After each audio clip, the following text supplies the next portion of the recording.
মুর্শিদাবাদের আজিমগঞ্জ নরসিংপুর রেল সেতু তুমি কার অনুষ্ঠানে প্রত্যেক পার্টির রাজনৈতিক নেতারা যেভাবে সত্যটাকে সত্য বলে স্বীকার করলেন, ঠিক সেইভাবে যদি নেতারা ভালোটা ভালো খারাপটা খারাপ বলে প্রত্যেক দল স্বীকার করত, তাহলে দেশ আরো উন্নতির পথে এগাতো। আজ এই অনুষ্ঠানে যেভাবে রাজনৈতিক নেতারা তাদের আচরণ, ব্যবহার এবং উদার মানসিকতা দেখালেন, তাতে ভারতবর্ষ এই প্রোগ্রাম ইতিহাসের সাক্ষী হয়ে থাকলো। আপনারা পুরো ভিডিওটা দেখুন এবং টিএমসি, বিজেপি, কংগ্রেস, প্যাসেঞ্জার অ্যাসোসিয়েশনকে কি বললেন আপনারা শুনুন। MTVN 16 এই যে মঞ্চের ডান পাশে আছে রেলওয়ে প্যাসেঞ্জার অ্যাসোসিয়েশনের সম্পাদক আমিনুর রহমান, তার পাশে আছে ডান পাশে মনিরুর রহমান, ওই রেলওয়ে প্যাসেঞ্জার অ্যাসোসিয়েশনেরই হচ্ছে প্রতিনিধি। আর আমাদের জানেন প্রাক্তন পৌরপিতা প্লাস হচ্ছে গভর্নমেন্ট প্রতিনিধি এমপি বিপ্লব চক্রবর্তী। আর তার পাশে শিবপদ সিং কলেজের অ্যাকাউন্টসের ছোটন গোস্বামী আমরা ইনভাইট করেছিলাম, প্রফেসর ডক্টর রাজা ঘোষ। তার পাশে আছে বিজেপির প্রতিনিধি উদয় সেনগুপ্তা, তার পাশে আমাদের সকলে পরিচিত টাউন কংগ্রেসের সভাপতি অর্ণব রায়, তার পাশে হচ্ছে অনিরুদ্ধ ঘোষ। আমরা বলেছিলাম যে নরসিংপুর রেল সেতু তুমি কার। তো প্রথম আমরা রেলওয়ে প্যাসেঞ্জার অ্যাসোসিয়েশন দিয়ে শুরু করব। টোটাল মনে রাখবেন যে 3:24 মিনিটের প্রোগ্রাম হবে, 3:24 মিনিটের প্রোগ্রাম হবে। এবার সেইভাবে আপনি 8 মিনিট পাবেন। তো প্রথমে 8 মিনিট পাবেন না, প্রথমে পাবেন 3 মিনিট, পরে দিব। সকলকে অভিনন্দন জানিয়ে আমি আমাদের পক্ষ থেকে, বিশেষ করে রেল প্যাসেঞ্জার অ্যাসোসিয়েশনের পক্ষ থেকে কয়েকটি কথা রাখছি। আপনারা জানেন যে রেল প্যাসেঞ্জার অ্যাসোসিয়েশন এআর খান যার প্রতিষ্ঠাতা সম্পাদক, প্রথমে কিন্তু মুর্শিদাবাদ জেলা রেল প্যাসেঞ্জার অ্যাসোসিয়েশন এই নামটা ছিল না। আপনাদের অবগতির জন্য জানাচ্ছি 1995 সালে এই সংগঠনের নাম ছিল Lalgola Rejinagar rail passenger association. তারপরে 1997 সালে এই প্যাসেঞ্জার অ্যাসোসিয়েশনের নাম হয় জেলা মুর্শিদাবাদ রেল প্যাসেঞ্জার অ্যাসোসিয়েশন। প্রথম দিকটায় খান সাহেবের দাবি ছিল মূলত আমাদের শিয়ালদা লালগোলা সেকশনের ডবল লাইন করা, ইলেকট্রিফিকেশন, আরো কিছু ট্রেন বাড়ানো, 56খানা যে কসান ছিল সেই কসানগুলোকে উইথড্র করা, এই সব দাবি নিয়ে লড়াইটা হয়েছে। তারপরে 97 সালের দিকে এসে খান সাহেবের মাথায় এইটা কাজ করলো যে আমাদের ব্রিটিশ আমলে নরসিংপুর আজিমগঞ্জের যে কানেক্টিভিটি ছিল সেই কানেক্টিভিটিটাকে রিএস্টাবলিশ করতে হবে। এবং তারপরে তিনি কি অত্যন্ত পরিশ্রম করেছেন, মাছ ধরা তগির সুতো নিয়ে গিয়ে নৌকো করে গঙ্গা বক্ষে ওই নদীর প্রস্থটাকে মেপেছেন। তারপরে লেখালেখি শুরু হয়েছে। কোথায় না তিনি গেছেন, রেল বোর্ডের চেয়ারম্যান তদানীন্তন রেল মিনিস্টার CK জাফর শরীফ, প্রত্যেকের কাছে চিঠি পাঠানো হলো। একটা সময় এটা একটু ম্যাচিউরিটির দিকে এলো। তারপরে আমরা দেখলাম যে 1901-2 সালে, এই 2001-2 সালে রেল পিঙ্ক বুকে এদের নরসিংপুর আজিমগঞ্জের এই প্রস্তাবটাকে গ্রহণ করলো 2001-2 সাল। এবং তার পরিপ্রেক্ষিতে 2004 সালে এই রেল সেতুর ভিত্তি প্রস্তাব স্থাপন হলো তখনকার মাননীয় রেলমন্ত্রী লাল্লু প্রসাদ যাদবের হাত ধরে। এবং তারপরে 2006 সালে রেল ব্রিজের কাজ শুরু হয়ে গেল এবং 2010-এর আগেই রেল ব্রিজ কমপ্লিট হয়ে দাঁড়িয়ে গেল। কিন্তু তারপরের ইতিহাসটুকু আপনারা জানেন, 2018 সালের পর থেকে এই কাজ বন্ধ হয়ে গেল। তারপরে একটা দীর্ঘ আন্দোলন আমাদের গড়ে তুলতে হয়েছে। সেই আন্দোলনে আইন অমান্য হয়েছে, সেই আন্দোলনে রেল অবরোধ হয়েছে, আমরা কেস খেয়েছি, আজও আমাদেরকে কোর্টে উঠতে হয়। প্রয়াত খান সাহেব তিনিও আমাদের সঙ্গে আসামি ছিলেন। তার মৃত্যুর পর আমাদের বাকি 3 জনের একটা হয়, কনভিকশন হয়। আরেকটা কেস আমাদের চলছে, তার কবে কনভিকশন হয় আমরা জানি না। কিন্তু ইতিমধ্যে যে রেল ব্রিজ চালুর পথে এসে গেছে, আপনারা জানেন, উদ্বোধন হয়েছে, হয়ে গেছে, 4 মিনিট হয়েছে। বিজেপি প্রতিনিধি উদয় সেনগুপ্ত, আপনি কিছু বলুন। উপস্থিত আজকের এই আলোচনা সভায় সমস্ত ব্যক্তিত্ব এবং অধ্যাপক 2 জন আছেন, তাদের প্রত্যেককে, এবং তৃণমূল কংগ্রেস, ভারতীয় জাতীয় কংগ্রেস এবং রেলওয়ে প্যাসেঞ্জার্স অ্যাসোসিয়েশনের যারা আছেন তাদের সবকে সম্মান জানিয়ে এ বিষয়ে আমি খালি দু একটি কথা বলবো। সব থেকে ভালো হতো কি জানেন, এই রেল ব্রিজটা যদি নিজেই এই প্রশ্নের উত্তর দিতে পারতেন যে রেল ব্রিজটা কার, তাহলে আজকের এই প্রশ্নের সমস্ত সমাধান হয়ে যেত। কিন্তু এটা তো অবাস্তব।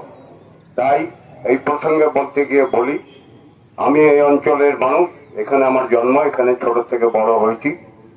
এই ব্রিজ করা নিয়ে আন্দোলনের ক্ষেত্রে প্রথম দিকে আমি যাকে দেখেছিলাম তিনি আব্দুল রব সাহেব মানুষ, তার সঙ্গে আমিও অনেক জায়গায় উপস্থিত ছিলাম।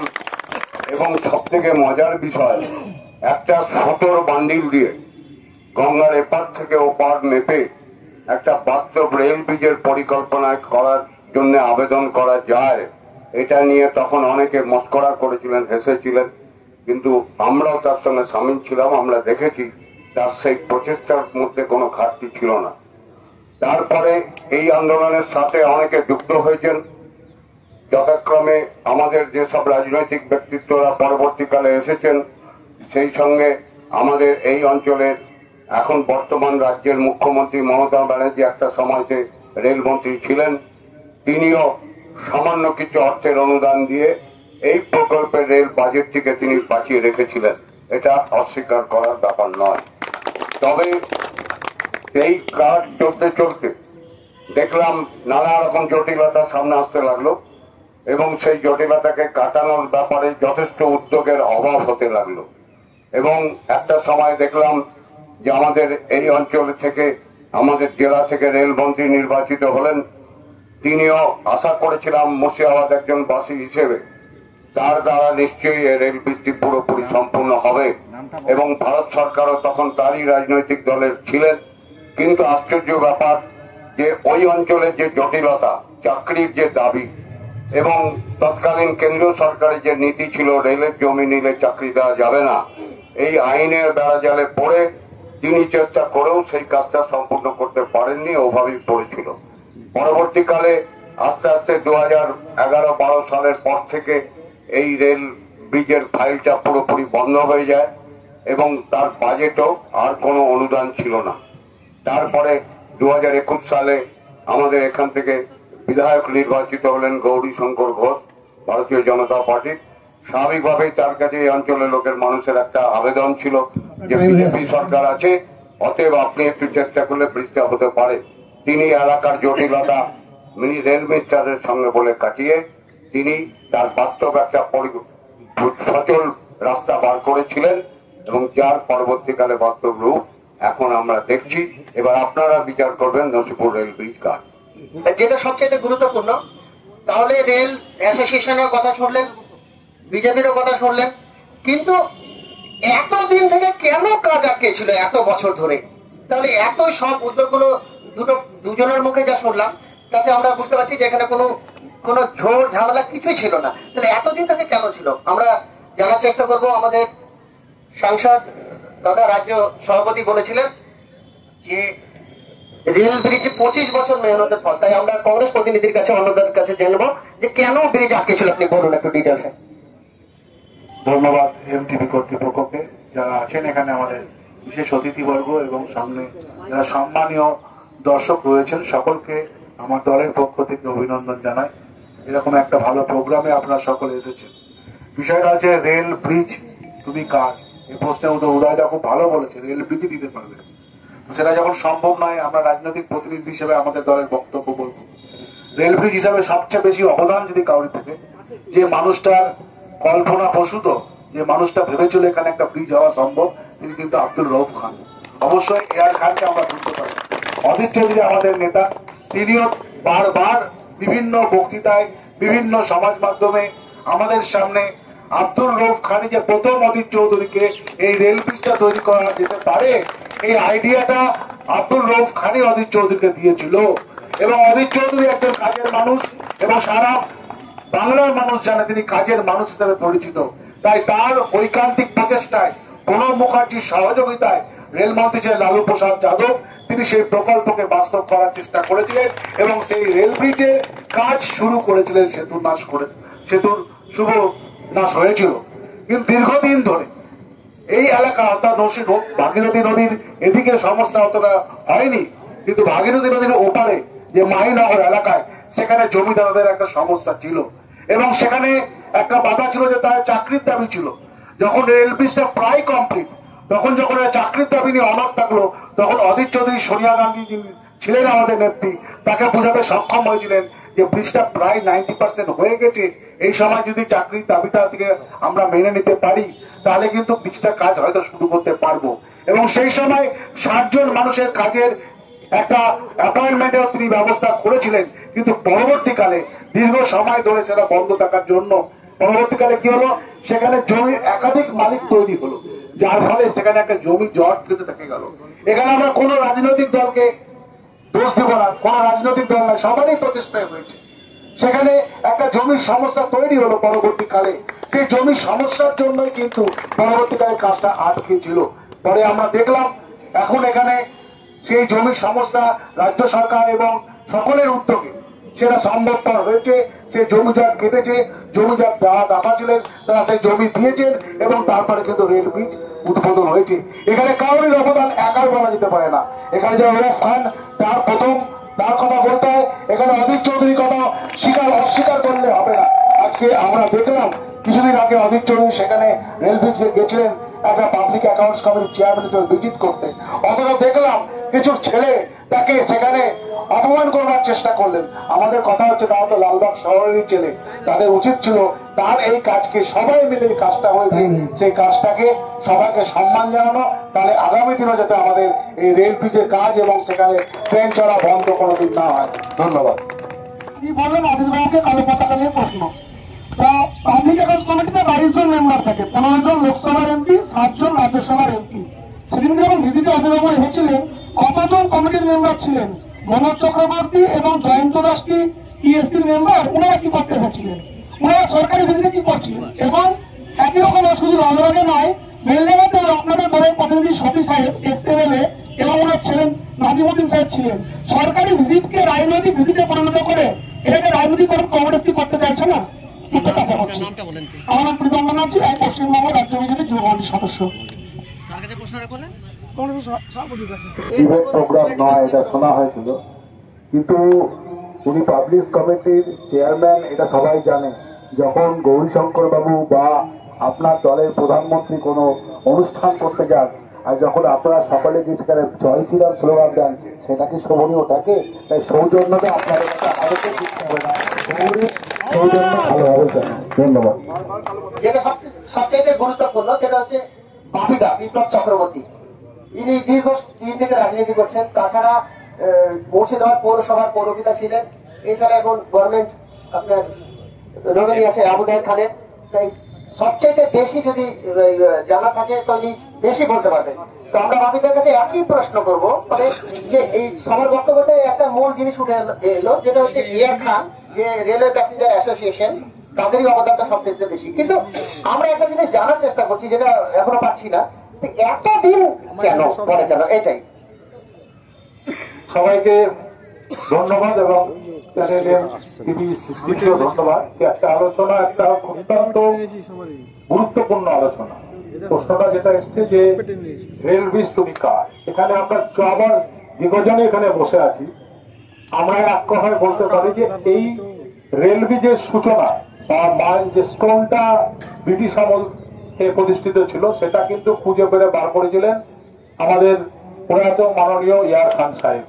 তাই এক কথা বলা যায় রেল ব্রিজ কার, এই প্রশ্নের উত্তর হচ্ছে আমরা সকলে, সমস্ত পলিটিক্যাল পার্টি, মাননীয় মুখ্যমন্ত্রী প্রশাসনিক মিটিং এ ডিএম সাহেবকে বলেছিলেন জমি জট কাটিয়ে রেল ব্রিজ করতে হবে। সাংসদ আবু তাহের খান পার্লামেন্টে বলেছেন করতে হবে। ইউপিএ গভর্নমেন্টের সময় লালু প্রসাদ যাদবকে নিয়ে এসে অধীর রঞ্জন চৌধুরী এখানে শিলান্যাস করেছিলেন, তখন আমাদের প্রয়াত মান্নান হোসেন সাহেব এখানকার এমপি ছিলেন। কিন্তু সবার মধ্যে একটা কথা আমাদের অন্তরের অন্তঃস্থল থেকে একটাই আসবে, আজকের যে প্রশ্ন রেল ব্রিজ কার, আমি আমার দীর্ঘ রাজনৈতিক অভিজ্ঞতা এবং কিছুদিন আমি প্রশাসনিক চেয়ারে ছিলাম, চেয়ারম্যান, সেখানে আমি জানি এবং সকলেই আমরা অনুভব করতে পারি, এক কথায় উত্তর সবার চেষ্টা ছিল, কিন্তু সবার প্রথমে যে ভিত্তিপ্রস্তর স্থাপন আমাদের অন্তর থেকে হয়ে গেছিল সেটা আমাদের ইয়ার খান সাহেব। তাই এক কথা উত্তর, এই ব্রিজ ইয়ার খান সাহেবের ব্রিজ এবং কার না, ইয়ার খান সাহেবের ব্রিজ, এবং তাতে আমরা প্রত্যেকে সমবেতভাবে অংশগ্রহণ করেছি। আজকের যে গভর্নমেন্ট রয়েছে কেন্দ্রীয় সরকারে, তাদেরও প্রচেষ্টা ছিল, বিগত গভর্নমেন্টেরও প্রচেষ্টা ছিল, কিন্তু সবার আগে আবার আমি বলবো যে প্রয়াত যিনি লড়াই করেছেন মানুষকে সঙ্গে নিয়ে, কোন সময় একা, কোন সময় রেলের প্যাসেঞ্জারদের সদস্যবৃন্দ, আমরা মাঝে মধ্যে ওনাকে নৈতিক সমর্থন দিয়েছি। তাই প্রত্যেকের কাছে আবার আমাদের অনুরোধ, সদ্য ব্যক্তি ইয়ার খান সাহেবেরই ব্রিজ বলে আমি মনে করি। আলোচনা সুদূর প্রসারী, কোন প্রশ্ন নাই, একটাই উত্তর, ইয়ার খান সাহেব, ইয়ার খান সাহেব, ইয়ার খান সাহেব। ডিউ টাইমের ভিতরে সবচেয়ে মূল্যবান বক্তব্য রাখলেন, এখনো বাকি ছিল, তো যাই ভালো করেছেন। এবার আমরা এই যে শিবাজ সিং কলেজে যারা আছেন প্রতিনিধি, তাদের সাথে একটু জানার চেষ্টা করব। আপনারা ছোটন গোস্বামী, তাই তো? আপনি বলবেন আপনার সময়, কিন্তু যেহেতু এদের 8 মিনিট করে প্রোগ্রাম রেখেছি, তাই জন্য আপনি 2 মিনিটের ভিতরে মূল্যবান বক্তব্য। নমস্কার সম্মানীয় দর্শক মন্ডলী এবং প্রিয় দর্শক, মঞ্চে উপবিষ্ট যারা আছেন সকলকে শ্রদ্ধা প্রণাম। আমরা ইতিমধ্যে দেখেছি যে এই নসিপুর রেল সেতু কার, তার যে চর্চা। প্রথমে আমি জানিয়ে রাখি, আমাদের মধ্যে ইউনিভার্সিটি যদি একজনেরই নাম আসে, তিনি হচ্ছেন ইয়ার খান সাহেব, যার উদ্যোগে আমাদের বহু আকাঙ্ক্ষিত, বহু প্রতিষ্ঠিত এই সেতু যার আনুষ্ঠানিক উদ্বোধন হয়েছে। আপনাদেরকে বলি, বা আমরা সকলেই জানি, আমি ভট্টপাড়ার ছেলে জিয়াগঞ্জ, এবং আমার বাড়ির পাশেই একটি সেতু ছিল এই রেলের। 1931 সালের আগে জিওলজিক্যাল সার্ভে অফ ইন্ডিয়ার যে ম্যাপ, সেখানে দেখা যায় 2004 সালের 30শে ডিসেম্বর, এবং ভারতবর্ষে অন্যতম পশ্চিমবাংলার কৃতি সন্তান প্রাক্তন রাষ্ট্রপতি প্রণব মুখোপাধ্যায়, তার অবদান অনস্বীকার্য। তিনি যদি আজকে না থাকতেন, এত বড় বৃহৎ প্রকল্প আমার মনে হয় না যে মুর্শিদাবাদ জেলায় সম্ভব হতো। তাকে আমরা শ্রদ্ধা জানাচ্ছি। এবং বর্তমান যুগে সবাই এখানে যারা আছেন, আপনারা জানেন যে নেগেটিভ পলিটিক্স এর কোনো মূল্য নেই। মানুষ চাইছে উন্নয়ন। কোন অবস্থাতেই কোন রাজনৈতিক দল যদি ভেবে থাকে যে নেগেটিভ পলিটিক্স করে আমি ডিভিডেন্ড করব আগামী দিনে, তারা মূর্খের স্বর্গে রাজ্যে বাস করবে। মুর্শিদাবাদ জেলার প্রতি বছর 30 লক্ষ লোক আমাদের এই হাজারদুয়ারি এবং তৎসংলগ্ন ঐতিহাসিক দর্শন করতে আসেন, কিন্তু যোগাযোগ ব্যবস্থা সেই রকম নয়। আমাদের এই সেতু তৈরি হলে আমরা খুবই খুশি, সুখী, এবং পাশাপাশি আরো যে উন্নয়নের যোগ্য চলিয়ে যাওয়া হোক, এই বলে সকলকে এই আলোচনার তরফ থেকে আমি কৃতজ্ঞতা নমস্কার জানাচ্ছি। আমরা তো সকলেরই বক্তব্য শুনলাম, কিন্তু সকলের মুখ থেকে একটাই জিনিস উঠে আসছে যে কৃতজ্ঞ। কৃতজ্ঞ শব্দটা কিন্তু মারাত্মক শব্দ। তো তাতে সকলে কেউ কিন্তু এইটা যে নাম ভাঙিয়ে না, আমি যেটা শুনছিলাম এতদিন, যেটা আমাদের ফল, ওরা বলছে আমাদের ফল, এই জিনিসটা কিন্তু এখানে নেই। সবচেয়ে ভালো প্রোগ্রাম, আমার ভালো লাগছে, আপনারা ভালোভাবে শুনছেন। এখন দর্শক যারা আছেন তারা কিছু বলার জন্য বলছিলেন, কেউ যদি বলার থাকে তো বলুন। কাছে প্রতীয়মান হলো বা যারা বুঝতে পারলাম সেটা হচ্ছে যে পরবর্তী টাইমে যারা যেভাবে কোঅপারেশনে এগিয়ে আসুক না কেন, শুরুটা ইয়ার খানকে নিয়ে, এবং ইয়ার খানের নামে কোনোভাবেই আমরা অস্বীকার করতে পারি না। যাদের এতটুকু বিদ্যা বুদ্ধি আছে এবং আমাদের প্রজন্ম কাছে, আমাদের কাছে এটা দরকার। এই আগামী প্রজন্ম জেনে থাকুক রেল সেতু তুমি কার, যেটা আমাদের এক্স চেয়ারম্যান বাপিদা বললেন যে এয়ার খানের নাম অস্বীকার করার উপায় নেই। সেই কথাটাকে মাথায় রেখে অন্যান্যদের বক্তব্যের সমর্থনে আমি আমার তরফ থেকে মুর্শিদাবাদবাসীর পক্ষ থেকে একটা দাবি রাখতে চাইছি, প্রত্যেকটা রাজনৈতিক দলের নেতৃবৃন্দ বা যারাই থাকুন না কেন, এই ব্রিজের নামকরণ হোক আগারগাঁও এয়ার খান bridge.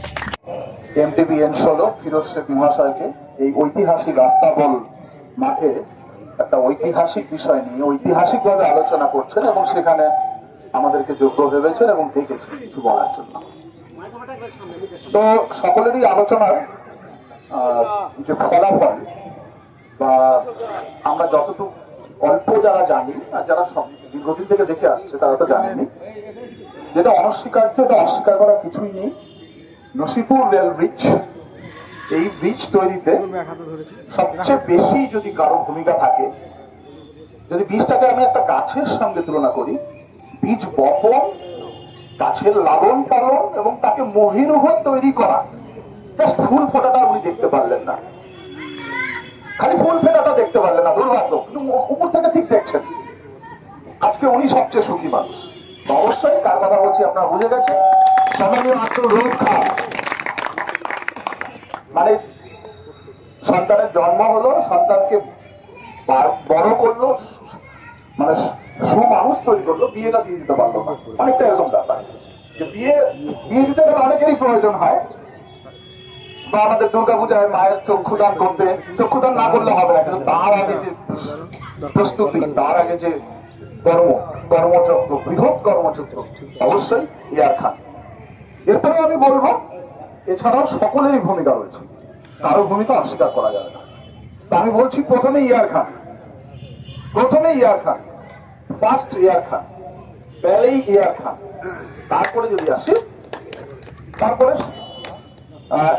Murshidabad rail passenger association, এটাও কিন্তু নসিপুর রেল ব্রিজ যদি ইয়ার খানের একটা সন্তান হয়, তাহলে জেলা মুর্শিদাবাদ রেল প্যাসেঞ্জার অ্যাসোসিয়েশন হচ্ছে ইয়ার খানের দ্বিতীয় সন্তান। আলটিমেটলি আবার সেই ইয়ার খানকে ক্রেডিট দেওয়া হলো। অবশ্যই ওনারা যেভাবে লড়াই করেছে, 50, 100, 150 ওনারা প্রিজার্ভ করেছেন কিনা, অবশ্যই করেছেন। আমি ওনাদেরকে রিকোয়েস্ট করবো আপনারা সফট কপিও প্রিজার্ভ করেন। কোনো কারণে কোনোদিন হার্ড কপি যদি নষ্ট হয়ে যায়, ওনারা না করুক, কিন্তু সফট কপিটাও প্রিজার্ভ করুক। এত ওনারা লড়াই করেছেন, মানে সেটা ভোলা যাবে না। এছাড়াও আমি বলতে চাই এখানকার স্থানীয় বিধায়ক, এখানকার স্থানীয় সাংসদ, সকলেরই ভূমিকা রয়েছে। কে বেশি কে কম সেটা বলতে গেলে কিন্তু আমাকে এখন এটার জন্য গবেষণা করতে হবে, আলোচনা করতে হবে, অনুসন্ধান করতে হবে। বরঞ্চ আমার মনে হয় যেটা, যে 20 বছর আগের নসিপুর রেল ব্রিজ, 20 বছর, প্রায় 19 বছর আগের রেল ব্রিজ একটা ট্রেনই যেতে পারবে। ওটা যদি ডবল লাইন করা যেত, তাহলে আমার মনে হয় পরস্পরকে বিষয়দান না করে, দাদা ছোড়াছুড়ি না করে, আসুন আমরা সকলে মিলে সমষ্টিগত ভাবে ডবল লাইনের দাবি করি, আরেকটা রেল ব্রিজের দাবি করি। এবং নসিপুর একটা পুরনো ব্রিজ ছিল, একটা স্টেশন ছিল, সেটাও চালু করা হোক। আরো অনেক কিছু আছে, সকলে মিলে করি। ধন্যবাদ। বিধায়কের প্রতিনিধি হয়ে আমি আজকে এখানে সবার সামনে কথা দিচ্ছি। 2024 সালের শেষের মধ্যে নসিপুর রেল স্টেশন গৌরীশঙ্কর ঘোষ চালু করে দেখাবে। আর আরেকটা কথা বললেন যে ডবল লাইন ব্রিজের পাশে, সেটার প্রস্তুতিও চলছে। অলরেডি বিধায়ক সাহেব সেটাও আমরা কমপ্লিট করবো, আপনারা দেখতে পাবেন। আমার বলা। ধন্যবাদ। আমার নাম দীপঙ্কর চৌধুরী, মুর্শিদাবাদ সাংগঠনিক জেলা সোশ্যাল মিডিয়া কনভেনার, বিজেপি। আমার জীবনে আমি দীর্ঘদিন, মোটামুটি 30 বছর থেকে দেখছি ইয়ার খান যে আন্দোলন করেছে, শুধু রেল নয়, সেতু, বিদ্যুৎ, জল, কলেজ, রাস্তা এবং সাঁতার সরবরাহ করার জন্য এই সামনে তার প্রোগ্রাম ছিল। এই অনেকগুলো তার অবদান আছে, কথা বেশি তো আর বলা সম্ভব নয়, তাই এখানে শেষ করছি। কেন আটকিয়ে ছিল, সেটা যদি কেউ বলে যে কেন আটকিয়ে ছিল, সেটা আমার জানার খুব দরকার আছে। আমার নাম হচ্ছে নিমাই সরকার। ভাই, নিমাই সরকারের প্রশ্নটা আমাকে সঙ্গত মনে হয়েছে। যে ব্রিজের নাম নিয়ে অনেকেই তো অনেক রকম কথা বললেন। এটা লালবাগের মানুষের প্রশ্ন তথা মুর্শিদাবাদের মানুষের প্রশ্ন, কেন এই ব্রিজ এতদিন বন্ধ থাকলো। আমাদের সম্মানীয় বিধায়ক 2021 সালে ভোটের পূর্বে বলেছিলেন যে যদি আমি জিততে পারি তাহলে অবশ্যই এই নসিপুরের রেল ব্রিজ আমি কমপ্লিট করে দেখাবো। এবং সেই অনুসারে তিনি প্রথমে ডিআরএম, তারপরে জেএম, তারপরে তিনি যান রেলমন্ত্রীর কাছে।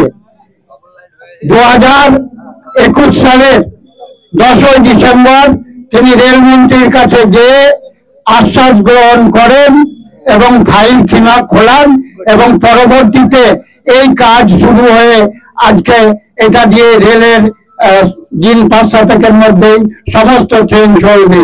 তাই এর উত্তর এনারা জানলেও বলবেন না।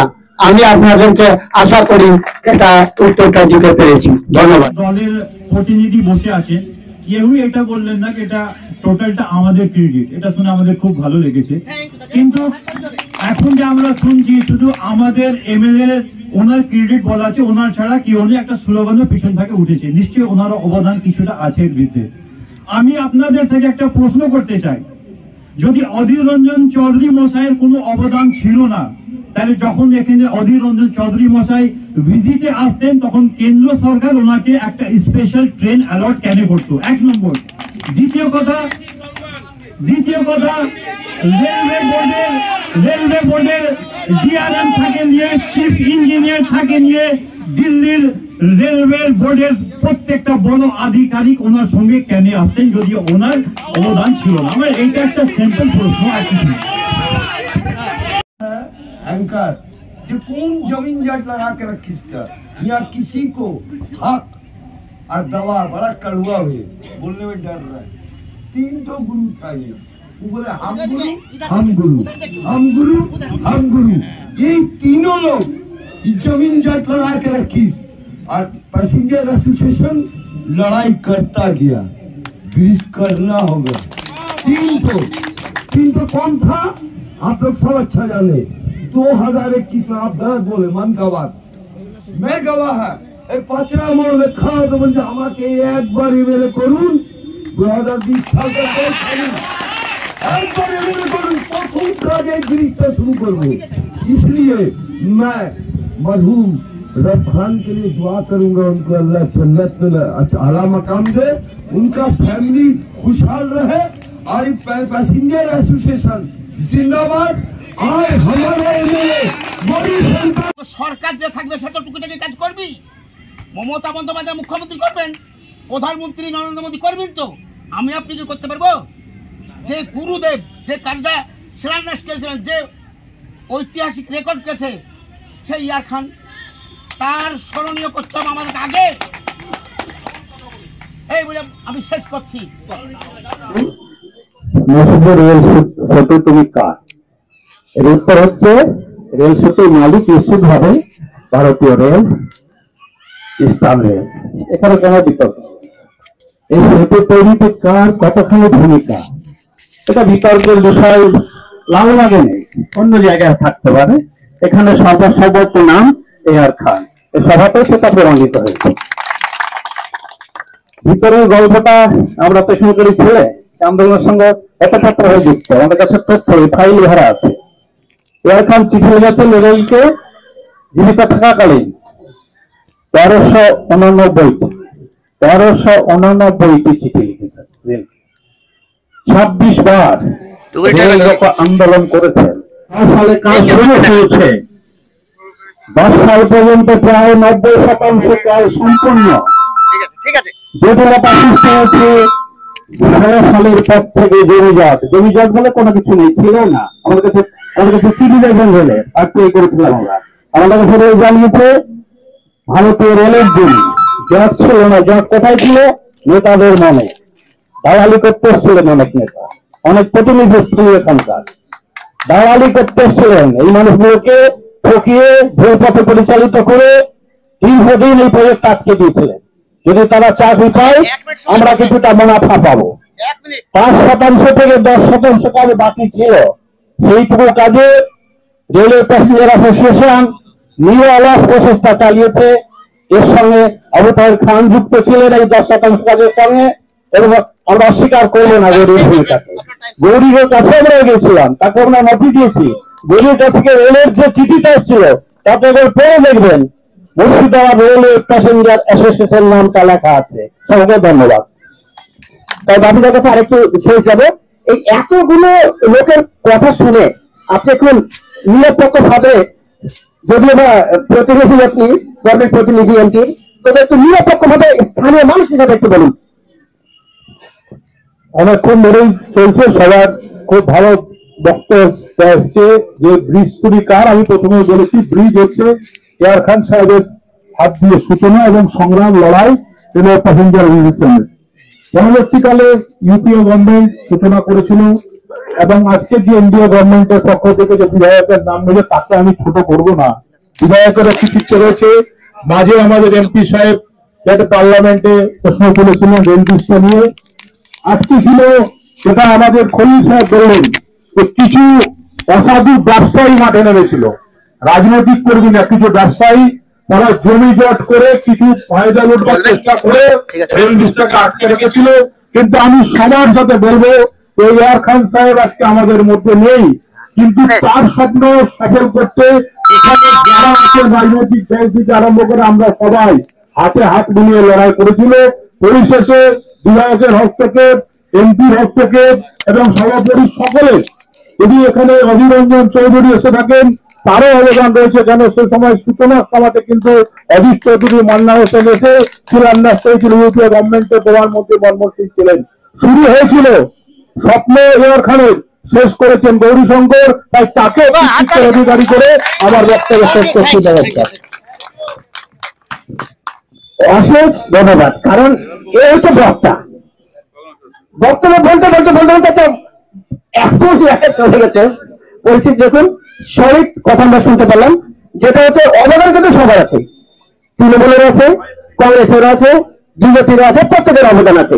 তো তাই আমরা ঠিক ওই একই ভাবে ওই স্যারের একটু জানবো, আপনি ঠিক ওই রকম ভাবে আমাদের একটা মূল্যবান কথা বলুন, পৃথিবীর সকলে শুনবে আপনার কথা। নমস্কার সকলকে আরো একবার শুভেচ্ছা। আজকের এই আনন্দ ঘন মুহূর্তে আমরা সকলে সহযোগিত হয়েছি। কোন একটি বৃহৎ কাজ করতে গেলে সকলেই সহযোগিতা প্রয়োজন। আমাদের রেলওয়ে প্যাসেঞ্জার অ্যাসোসিয়েশন, তাদের অবদান ভুলার নয়, তাদের অবদান সত্যি অনস্বীকার্য। বিভিন্ন মানুষ তাদের কাছে এসেছেন, তারা আপ্রাণ চেষ্টা করেছেন, আমরা সকলকে ধন্যবাদ জানাই। আমি আরো একবার বলি, 2004 সালের যেদিন প্রণব মুখার্জি এসেছিলেন স্বর্গীয় রাষ্ট্রপতি, আমাদের 100 বছরের কীর্তিমান সন্তান এই রাজ্যে, তাকেও ধন্যবাদ। এখন বর্তমান যিনি এমএলএ আছেন, যিনি এই কাজটা তদারকি করলেন, তাকেও ধন্যবাদ জানাচ্ছি। সকলকে ধন্যবাদ জানাচ্ছি, কারণ একটি বড় কাজ করতে গেলে সকলের সহযোগিতা প্রয়োজন। আমি আরো একবার বলি, নেগেটিভ পলিটিক্স এর ক্রেডিট দিন শেষ, উন্নয়ন উন্নয়ন উন্নয়ন। থ্যাংক ইউ, দারুণ কথা বলেছেন। ওইটা হাততালি কিছু ছেড়ে দাও। আরে ওই তো ইয়ং ম্যানগুলোই তো দেশের ভবিষ্যৎ, আমরা তো শেষ কিছু নাই। আচ্ছা, এখন আমরা একটু শেষ অর্ণবদার কাছে একটু টাইম আছে অর্ণবদার, তাই 1 মিনিট আপনি যেমন ভাবে মূল্যবান কথা শোনা দিতে, হয়তো মূল্যবান কথা আপনাদের শুনবো। এয়ার খান সাহেবের স্বপ্নকে সফল করবার জন্য অধীর চৌধুরী দীর্ঘ 25 বছর ধরে পরিশ্রম করেছেন এবং এয়ার খান সাহেবের তার স্বপ্নকে সফল করেছেন। এটা আমরা সত্যি শহরের মানুষদের গৌরবান্বিত। আজকের এই সুন্দর প্রোগ্রামটা খুব ভালোই হয়েছিল, কিন্তু আমি দেখলাম এই বিজেপির কিছু রাজনৈতিক ছেলে আজকে এই প্রোগ্রামটাকে একটা রাজনৈতিক প্রোগ্রামে পরিণত করবার চেষ্টা করেছিল, যদিও তাদের অপচেষ্টা সফল হয়নি, তাদেরকে ধন্যবাদ। সিপিএম হোক, কংগ্রেস হোক, বিজেপি হোক, আমরা যে যে পার্টি আপনার প্রতিনিধি আপনার বক্তব্য বলতে পারে, অপোজিশনও বলতে পারে, কিন্তু যেটা ভালো বিষয় আজকে যে বার্তাটা যাচ্ছে যে প্রত্যেকটা ছেলে, যারা ইয়াং ছেলে যারা এসেছে প্রতিনিধি করতে, কিন্তু প্রত্যেকের ব্যবহার আমরা প্লিজ হয়েছি। সকলকে আন্তরিকতার সঙ্গে এনটিভি N16 চ্যানেলের পক্ষ থেকে ধন্যবাদ জানাচ্ছি। আগামী দিন তাদের কাছে আশা করবো অন্য প্রোগ্রামে আজকে যেভাবে আপনারা প্রোগ্রাম করলেন সুন্দরভাবে, এর পর যেন ওইভাবেই আমরা সুন্দরভাবে আপনাদের চেহারাটা দেখতে পাই।